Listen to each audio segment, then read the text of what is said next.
आतंक का कितना बड़ा सर्वनाश भारत ने किया है, 3 तस्वीरें आपको हम दिखाते हैं।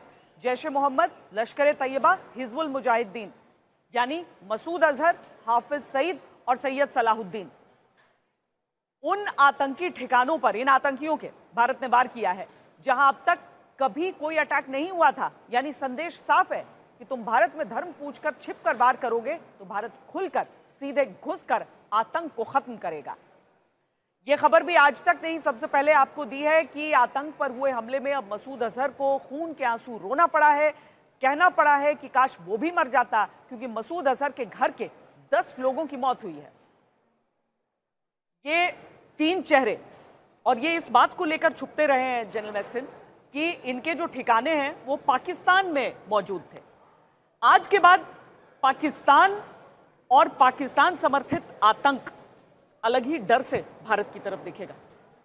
बिल्कुल, ये बहुत स्ट्रॉन्ग मैसेज किया है। ये जो 3 चेहरे दिखाए हैं, सलाहुद्दीन और ये मसूद अजहर और हाफिज सईद, देखिए साफ मतलब तो ये है कि जो हमने ये करके दिखा दिया है तो थोड़ा तो डर इनको पड़ेगा। लेकिन ये थोड़े ज़िद्दी लोग भी हैं, शायद कुछ करने की कोशिश करेंगे। जैसे अभी ये जैश ए मोहम्मद चीफ ने भी बोला है कि मैं कुछ करूँगा, मेरे 10 लोग तो मर गए हैं, मैं बदला लूँगा। लेकिन संभावना थोड़ी कम ही है, क्योंकि अब पाकिस्तान आर्मी शायद इनको कंट्रोल करे, क्योंकि अगर नहीं करेंगे तो उनको पता है पाकिस्तान आर्मी को कि इनके खिलाफ क्या क्या पॉसिबल एक्शंस भारतीय सेना ले सकती है। ये तो एक ट्रेलर ही था, और अगर पाकिस्तान थोड़ा सा भी एस्केलेशन करती है तो उसको पता है कि उसके कॉन्सिक्वेंसेस, नतीजा क्या होगा। नतीजा इतना सख्त होगा, ये तो अभी ट्रेलर ही था। अभी तो हमने सिर्फ टेररिस्ट कैंप्स को अटैक किया है, अभी तो हमारी पूरी इंडियन नेवी पॉइज्ड है, पूरा वहाँ पर अरेबियन सी में हमारा डोमिनेशन है। भारतीय ग्राउंड फोर्सेस बिल्कुल अवेलेबल हैं, एयरफोर्स अवेलेबल है। तो हार्डली अभी तो हमने ये एक 25 मिनट की स्ट्राइक लॉन्च की है, जिसमें ज़्यादा मिसाइल्स, ड्रोन्स और कुछ एयरफोर्स के जहाज़ गए हैं। लेकिन मेरे को लगता है कि पाकिस्तान एस्केलेशन अगर चाहेगा तो उसको पता है कॉन्सिक्वेंसेस क्या हैं। और जो आज आपने ये इनकी वीडियो दिखाई थी, ये मीटिंग हो रही थी प्राइम मिनिस्टर के घर में, बॉडी लैंग्वेज सबसे ज़रूरी है। सबके चेहरे में घबराहट दिख रही थी, वो बहुत ज़रूरी है। मतलब दुखी से लग रहे थे, तो वो साफ जाहिर है कि वो भी एक बहुत बड़ा क्रेडिबल एविडेंस है कि भारत ने क्या करके दिखा दिया इनके अंदर घुस के। और ख़ासकर पंजाब, जो इनका सो कॉल्ड नर्व सेंटर है, जहाँ पर ये आपने वहाँ पर हमने 4 जगह टारगेट किया है, और इसीलिए मरियम शरीफ ने वहाँ इमरजेंसी भी घोषित कर दी है। तो बहुत सॉलिड प्रभाव हुआ है श्वेता, और ये शायद एक बोलते हैं ना डिटरेंट के टाइप एक्ट करेगा कि अब आप टेररिज्म को बंद करिए। लेकिन बहुत बड़ा ये आस्क है, अगर पाकिस्तान से कोई कहे कि तुम टेररिज्म बंद कर दो, ये उनके खून में है। इतने सालों से, जब से आज़ादी मिली, भारत का रुख रहा विकास, आगे बढ़ना, अपने नागरिकों के बारे में सोचना, और पाकिस्तान ने इतने सालों में आतंक के ये ढांचे तैयार किए थे जो हम आपको इस समय टूटे फूटे दिखा रहे हैं कि क्या हाल कर दिया गया है उन ढांचों का। लेकिन ज़रूरी यह होगा कि पाकिस्तान उस बात को समझे। अभी भी अगर उसकी तरफ से एक नैरेटिव भी बनाने की कोशिश हो रही है कि नहीं, ये तो आतंकी नहीं है, भारत ने तो हम पर हमला कर दिया। जब से पाकिस्तान बना तब से सेना का वर्चस्व रहा। शुरू में सेना जो है सोचती थी कि लड़के हम काम करें, लेकिन लड़ाई आप हर दिन लड़ सकते हैं। उनको अपने उद्देश्यों की प्राप्ति के लिए उनको एक सहारा चाहिए था, और सबसे अच्छा सहारा मिला उनको तालिबान और बाकी आतंकवादी ग्रुपों से। उसके बाद कश्मीर के मुद्दे पर जिस प्रकार से पॉलिटिकली लोगों ने उसको इनकैश करने की कोशिश की, तो आतंकवादियों को सबसे आसान तरीका लगा कि कश्मीर के नाम पर हम बहुत कुछ कर सकते हैं, और उसके नाम पर फंड पाकिस्तानी सेना भी लेती रही। और बाहर मुल्कों से ऑर्गेनाइजेशन ऑफ इस्लामिक कंट्रीज, बाकी जो इस्लामिक देश हैं, उन्होंने भी उनकी हेल्प की कि भाई धर्म के नाम पर पैसा आएगा। लेकिन उसका दुरुपयोग किया गया, और उसके बाद आतंक जो इस हालत तक पहुँच गया कि अब वो मानवता की जो सीमा है उसको लांघ गया। और उसके बाद उन्होंने बिना अकारण लोगों को मारना शुरू किया। वो एक मानवाधिकार का उल्लंघन था। हालांकि पूरे विश्व ने उनको भर्त्सना की कि आप कर रहे हैं, गलत कर रहे हैं, आतंकवाद को बढ़ावा मत दीजिए, क्योंकि ये पाया गया कि विश्व में कोई भी आतंकवादी घटना होती थी उसकी जड़ें मूलतः पाकिस्तान से ही निकलती थी। जो 9/11 हुआ उसमें भी जो लोग थे उनको भी कहीं ना कहीं कनेक्शन का निकला। तो पाकिस्तान को माना गया कि ये एक वो स्थान है जहाँ पर कि केवल एक ही पौधा निकलता है, वो है आतंकवाद, और उसके अलावा कुछ आता नहीं।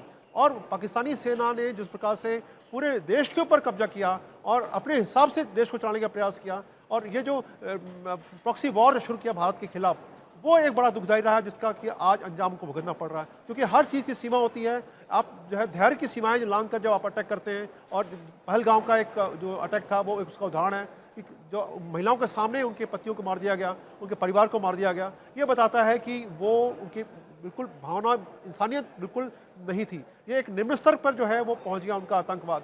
ये जो था किसी प्रकार से भी भारत को स्वीकार्य नहीं था। हालांकि भारत पूरे विश्व को एक परिवार मानता है, लेकिन कहा जाता है ना कि अगर आप कैंसर फैल जाए और शरीर को जो है एक अंग को काटना पड़े तो काटना पड़ता है। इसी प्रकार से हमने जिस प्रकार से प्रयास किए, कितने मौके दिए, कितने कॉन्फिडेंस बिल्डिंग मेजर्स हमने इनिशिएटिव लिए, हमने जो है प्रधानमंत्री वहाँ गए, अटल बिहारी वाजपेयी, मोदी साहब सब गए। उसके पीछे उदाहरण एक ही था कि उद्देश्य एक ही था कि आइए शांति से बैठिए, बातचीत करें, जो हमारे मतभेद हैं उनको सुलझाने की कोशिश करें। इवन जो इंडस वैली ट्रीटी है, इसके बारे में भी 2 बार प्रयास किया गया कि इसमें जो है पानी जो आ रहा है वो उसके जो हम उसको प्रयास करें कि उसको जो लाभ है दोनों देशों को बराबर मिले, लेकिन उसको भी अनसुना किया गया। सर हम दिखा रहे हैं अपने दर्शकों को मुजफ्फराबाद की ये तस्वीरें हैं जहां पर आतंक के इस ढांचे को नेस्त नाबूद किया गया है। ताबूत एक के बाद एक निकाले गए हैं वहां से, वो भी आपने देखा है। ये हैवी सिक्योरिटी में ये सारे इलाके रखे जाते हैं। मुजफ्फराबाद की सुपर एक्सक्लूसिव तस्वीरें आप देख रहे थे, जहां पर आतंकी टेरर कैंप को टारगेट किया गया है। लेकिन पहले व्यक्ति ने पूरी बातें बताई, दूसरे ने आकर फिर वही पुराना नैरेटिव जो पाकिस्तान फैलाना चाहता है कि मस्जिद पर अटैक। मस्जिद पर अटैक नहीं है, ये टेररिस्ट कैंपों पर अटैक है। और वहां पर हुए नुकसान इस समय तस्वीरों में सबके सामने दिख रहे हैं। ये अलग अलग जो कैंप्स हैं जिन्हें नष्ट किया गया है, ये उनकी तस्वीरें एक एक करके हम आपको दिखा रहे हैं। कहीं पर जो हमारे लड़ाकू विमान है उसमें फिट उन मिसाइलों से, उन बॉम्ब से भारत की सरहद में रहते हुए आक्रमण, तो कहीं पर ड्रोन से उन्हें पूरी तरीके से तहस नहस किया गया है।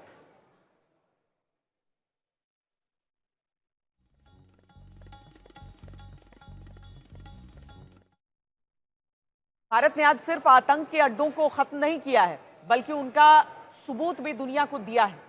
पाकिस्तान के कब्जे वाले कश्मीर का सवाई नाला कैंप है, मुजफ्फराबाद पीओके में है। एलओसी से 30 किलोमीटर इसकी दूरी है। इस ठिकाने पर लश्कर का ट्रेनिंग सेंटर चलता रहा। पहलगाम में बेगुनाह 26 भारतीयों की हत्या करने वाले आतंकवादियों को यहीं पर ट्रेनिंग दी गई थी। यहां भारत ने हमला करके बदला अपना पूरा कर लिया है। दूसरा हमला सैदाना बिलाल कैंप पर हुआ। यह भी पीओके के मुजफ्फराबाद में था। यहां जैश ए मोहम्मद का ट्रेनिंग सेंटर, जहां हथियार, विस्फोटक, ये सारी चीजें रखी जाती थी। बताया गया है कि यहां भी हथियार के साथ विस्फोटक की ट्रेनिंग दी जाती थी, जहां भारत ने हमला करके पूरा कैंप तबाह कर दिया है। तीसरा हमला गुलपुर कैंट कोटली में हुआ, जो एलओसी से लगभग 13 किलोमीटर दूर है। लश्कर का बेस था। यहां से पूंछ राजौरी में घुसपैठ की ट्रेनिंग दी जाती थी। मतलब यहां पर ट्रेनिंग देके पूंछ राजौरी के रूट से आगे भेजा जाता था। दावा है कि एक बार में 15 आतंकियों को ट्रेनिंग दी जाती थी। पूंछ में तीर्थ यात्रियों की बस पर हमला करने वाले आतंकी यहीं पर प्रशिक्षण पाए थे। सबसे पहले सवाई नाला कैंप मुजफ्फराबाद, जो कि पीओजेके के लाइन ऑफ कंट्रोल से 30 किलोमीटर दूर है। यह एक लश्कर तोयबा का ट्रेनिंग सेंटर था। 20 अक्टूबर 2024 सोनमर्ग, 24 अक्टूबर 24 गुलमर्ग, 22 अप्रैल 2025 पहलगाम, इन हमलों के आतंकियों ने यहीं से प्रशिक्षण लिया था। सैयदना बिलाल कैंप मुजफ्फराबाद, यह एक जैश ए मोहम्मद का स्टेजिंग एरिया है। यह हथियार, विस्फोटक और जंगल सर्वाइवल ट्रेनिंग का केंद्र भी था। गुलपुर कैंप कोटली, यह एलओसी से 30 किलोमीटर दूर था। लश्कर तोयबा का बेस था, जो राजौरी पुंछ में सक्रिय था। 20 अप्रैल 2023 को पुंछ में और 9 जून 2024 को तीर्थ यात्रियों के बस हमले में यहीं से आतंकी को ट्रेन किया गया था। अब चौथा हमला आपको दिखाते हैं। लाइन ऑफ कंट्रोल से 9 किलोमीटर की दूरी पर बरनाला कैंप है भिंबर में, जहां हथियारों की हैंडलिंग, आईईडी ब्लास्ट की ट्रेनिंग, जंगल में सर्वाइवल की ट्रेनिंग, ये सारी चीजें यहां पर दी जाती थी। इस इलाके में भी भारत की तरफ से वार किया गया। बरनाला कैंप भिंबर, ये एलओसी से 9 किलोमीटर दूर है। यहाँ पर हथियार हैंडलिंग, आईईडी व जंगल सर्वाइवल का प्रशिक्षण केंद्र था। बरनाला कैंप भिंबर, ये एलओसी से 9 किलोमीटर दूर है। यहाँ पर हथियार हैंडलिंग, आईईडी व जंगल सर्वाइवल का प्रशिक्षण केंद्र था। 5वां हमला भारतीय सेना ने मरकज अब्बास कैंप पर किया। ये एलओसी से 13 किलोमीटर की दूरी पर है। लश्कर के फिदायीन आतंकियों को ट्रेनिंग यहां दी जाती थी। यहां दावा है कि 15 आतंकवादी एक बार में ट्रेन किए जाते थे। अब्बास कैंप कोटली, यह एलओसी से 13 किलोमीटर दूर है। लश्कर तौयबा का फिदायीन यहाँ तैयार होता था। इसकी कैपेसिटी 15 टेररिस्ट को ट्रेन करने की थी। अब्बास कैंप कोटली, यह एलओसी से 13 किलोमीटर दूर है। लश्कर तौयबा का फिदायीन यहाँ तैयार होता था। इसकी कैपेसिटी 15 टेररिस्ट को ट्रेन करने की थी। अब्बास कैंप कोटली। तो ये 5 कैंप्स जो हमने आपको दिखाए जहां पर हमला किया गया, ये तो रहे पीओजेके यानी पाकिस्तान ऑक्यूपाइड जम्मू कश्मीर में। बाकी जो 4 ठिकाने रहे वो भी हम आपको दिखा देते हैं। वो पाकिस्तान के भीतर आतंक के सबसे बड़े सेंटर पर हुए। इनमें सियालकोट के पास सर्जल कैंप है। ये अंतर्राष्ट्रीय सीमा से 6 किलोमीटर दूर है, मतलब अंदर है पाकिस्तान की सीमा में। ये वही कैंप है जहां से ट्रेनिंग लेकर निकले आतंकवादियों ने मार्च के महीने में इसी साल जम्मू कश्मीर पुलिस के 4 जवानों की हत्या कर दी थी।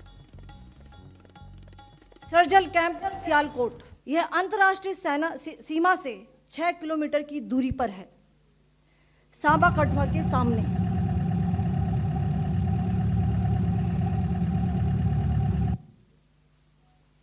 मार्च 2025 में जम्मू एंड कश्मीर पुलिस के 4 जवानों को की जो हत्या की गई थी, उन आतंकवादियों को इसी जगह पर ट्रेन किया गया था। अब 7वां हमला भी देखिए, भारतीय सेना ने आज की जो बीती रात रही उसमें सियालकोट के ही सर्जल तेहरा कैंप पर किया। इंटरनेशनल बॉर्डर से इसकी दूरी है 6 किलोमीटर। घुसपैठ की ट्रेनिंग जैश के आतंकियों को यहीं पर दी जाती थी। महमूना जाया कैंप सियालकोट, यह 18 से 12 किलोमीटर आईबी से दूर था। हिजबुल मुजाहिदीन का बहुत बड़ा कैंप था। यह कठुआ जम्मू क्षेत्र में आतंक फैलाने का नियंत्रण केंद्र था। पठानकोट एयरफोर्स बेस पर किया गया हमला भी इसी कैंप से प्लान और डायरेक्ट किया गया था। मरकज तैयबा मुरीदके में वो आतंक का अड्डा है जिसे कल रात भारत ने हमला करके बर्बाद कर दिया है। वो जगह जो हाफिज सईद का गढ़ रही, वो जगह जहां अस्पताल और स्कूल के नाम पर दुनिया की आंखों में धूल झोंकी जाती रही। लश्कर और जमात उद दावा के उसी आतंक वाले अड्डे तक आज तक की टीम पहुंची थी और आतंक का पर्दाफाश किया था। हमारी ये रिपोर्ट देखिए तो आपको समझ में आएगा कि यहाँ पर क्या चल रहा था जिसे भारत ने आज नष्ट किया। हम खड़े हैं इस वक्त लाहौर के पास मुरीदके में। मुरीदके है लश्कर तैयबा का हेडक्वार्टर। यहीं से अजमल कसब ट्रेन होके मुंबई आए। करीब 75 एकड़ में फैली आतंक की फैक्ट्री, जहां हजारों नौजवानों को दहशतगर्दी की राह पर चलने के लिए गुमराह किया जाता है। और तो और जिन लोगों पर जिहाद की फैक्ट्री को बंद करने की जिम्मेदारी थी, उनका क्या जवाब है, ये भी सुन लीजिए। नहीं, इन्फ्लुएंस उस हद तक तो नहीं आप कह सकती।